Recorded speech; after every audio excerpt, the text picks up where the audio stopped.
Well, as the show continues on now this morning, I've got a fun conversation with a couple of the busiest folks in Mason County. We're going to be talking about a book series, but first I want to bring into the conversation Peter Jones, his wife, Esther Jones. How you guys doing? Doing all right. As you say, it's been kind of a busy couple days. Esther? We are so excited. I don't even know.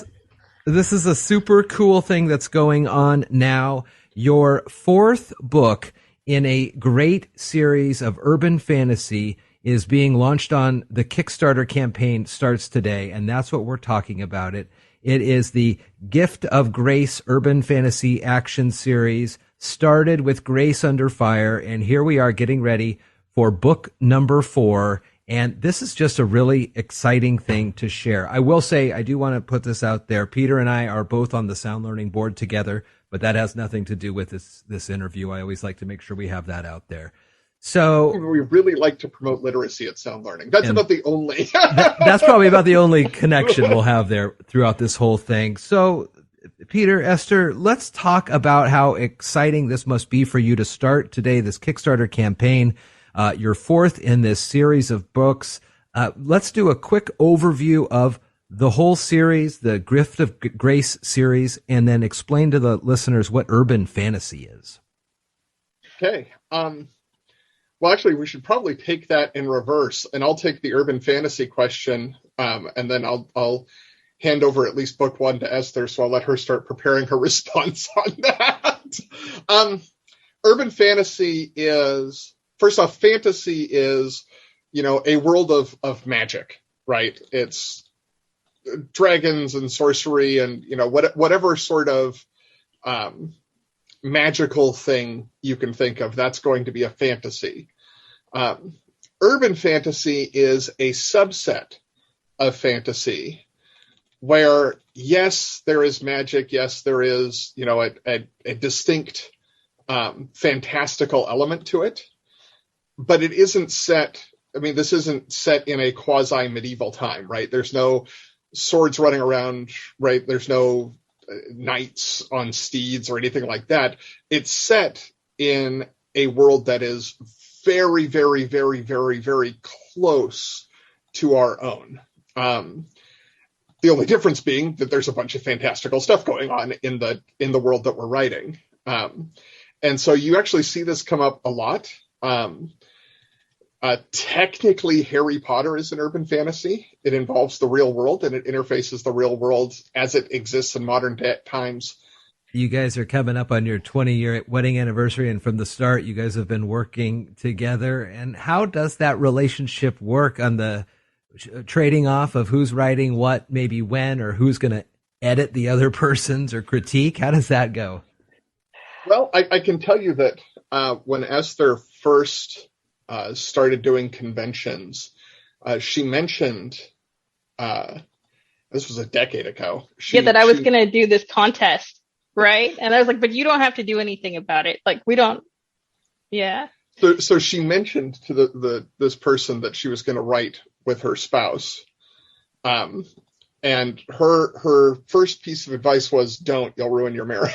right. My first published author that I ever met told me, don't write with your husband. You guys will break up. It'll be horrible. Your life will be ruined. And fortunately, 10 years later, that hasn't happened. Right. Fortunately, we were halfway through drafting the first book when she told me that. And I was like, we seem okay. I think we're fine. But I actually did. I came home and I asked Peter, I was like, are we okay? Because we're not okay. It's going to be all right. So the way we break it up, we have a division of labor. We have very, very clear rules on how we go about doing it.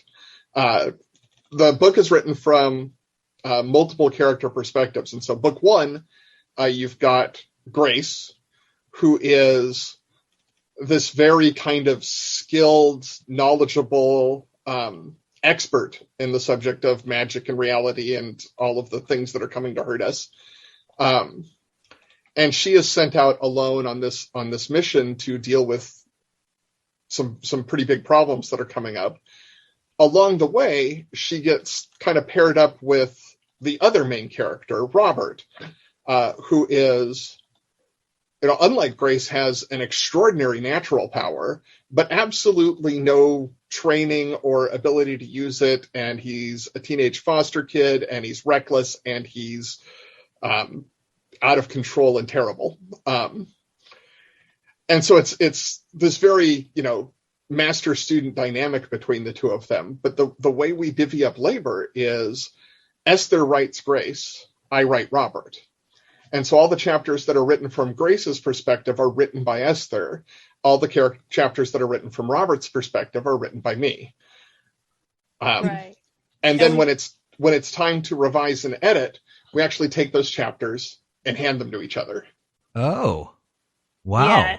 And we divide up side characters that way too. So if I'm the first person to write about a specific character and introduce them, and then Peter picks up that character later in the book and does stuff with them, I can say, oh, no. That doesn't sound like him. That's not what he would do.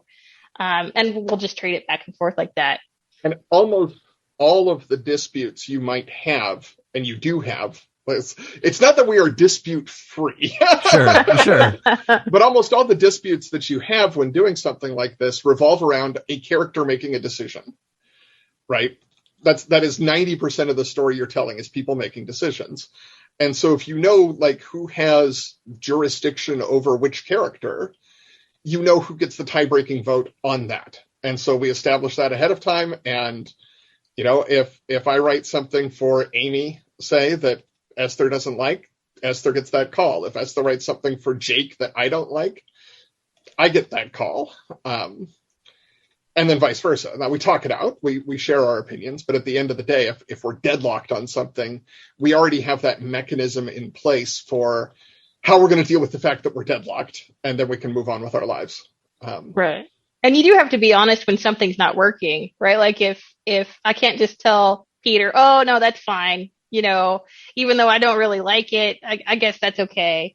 Right. Like you have to tell him if the story itself isn't working. So you do have to have that trust there. Yeah. Fortunately, we've been writing together for a really long time, and we were together for a really long time even before that. And so we had that communication already. It works out really well for us.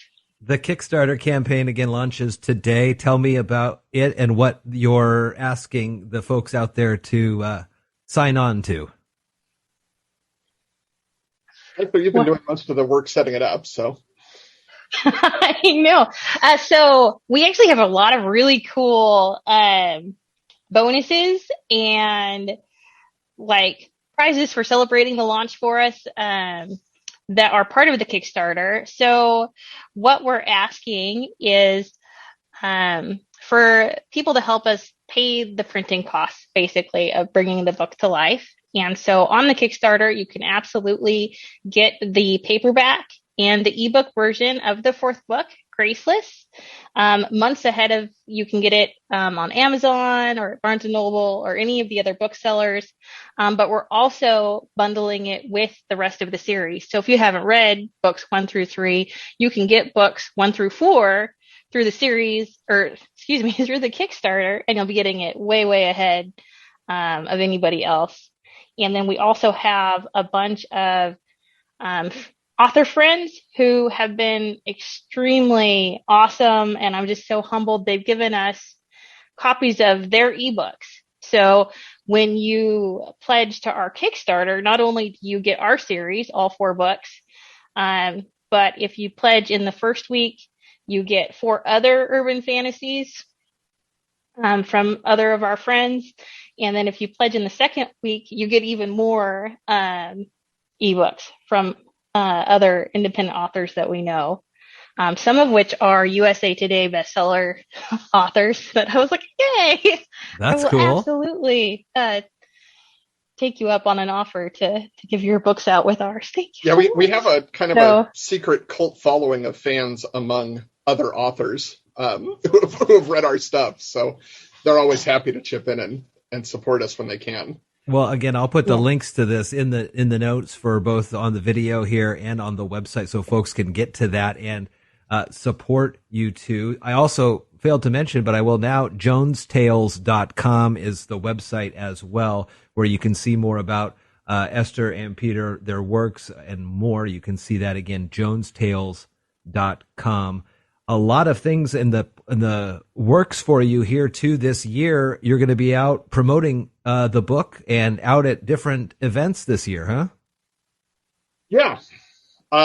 We tend to have a pretty busy convention schedule lined up. We've appeared at the World Science Fiction Convention, World Fantasy Convention, right? We've done professional appearances all over the country. This year, I think probably our biggest one is going to be Worldcon again in Chicago. We're looking at attending that. We've also been invited to probably the most interesting one is going to be the Carrier Con, which is held on the USS Hornet. That's cool. Down in Alameda. And that's awesome. Right. It's probably not going to be the most populated con, but check that off the who bucket doesn't want to list, go at onto an least. aircraft carrier to do a science fiction convention? The book is, the Kickstarter launches today. The links are in the show notes here. And when you get done listening to this on the radio, you can head on over to either our website that's got the links or jonestales.com, which will also have information on the Kickstarter there. In this fourth and new book that's coming out, you'll see, for those in Shelton, there's a lot of local ties and information that will, bring you closer into the story with the characters. And it's super cool. It's an urban fantasy. Yeah. And so it actually takes place largely in Shelton. Well, you have a good background there. It's a good place for you to describe it. Right. Shelton is actually a location that appears within the book. Robert very much enjoys and spends a great deal of time hanging out at Smoke and Moe's. Right? And who doesn't? And who doesn't, enjoying that barbecue? That's awesome that you guys could do those kind of connections and bring that into the story. It is what I've said since I moved here way back in 2014 that, this is really the kind of place that other people tell fairy tales about. Uh-huh. We live in this kind of rainforesty magical land already. And so it's so well suited to this sort of thing. Like there's a reason Twilight is set in Forks. And it works really well for us. And so we're super happy to do it. We're super happy to be here. And, it's nice to give Shelton a little love. Sure. And show Mason County off to the rest of the world a little bit. Graceless, the Kickstarter campaign for Graceless comes out today. It's book 4 of the Gift of Grace series. I have Peter and Esther Jones on the line now talking about this great series. You can see all their other books and works that they have put out with other authors as well at jonestales.com. We'll put the links to that too. Peter, Esther, it's good to talk with you. You as well. Yeah. Thank you so much. And keep writing those books and keep telling the good word. Yep, we just started drafting book 5. So Nice. Well, we'll get you back on to talk about that and down the road about your adventures this year. Awesome. Thank you, guys. All right. Thank you.